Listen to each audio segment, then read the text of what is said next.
How to change Apple ID password directly on iPhone. Open the Settings app on your iPhone. At the top, tap on your name to access your Apple ID settings. Next, tap on Sign In and Security. Scroll down and tap on Change Password.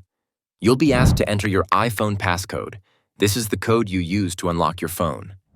Once entered, you'll see the option to create a new password. Your new password must be at least 8 characters, with a number, an uppercase letter, and a lowercase letter. Type your new password, re-enter it to confirm, then tap Continue to save it. If you don't remember your current password, open a browser and go to iforgot.apple.com.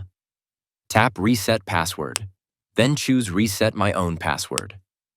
Follow the steps. You may be asked for your iPhone passcode, but if you forgot it, tap Forgot Passcode. Apple will send a verification code to your phone number or recovery email. Enter the code to verify your identity and complete the password reset process.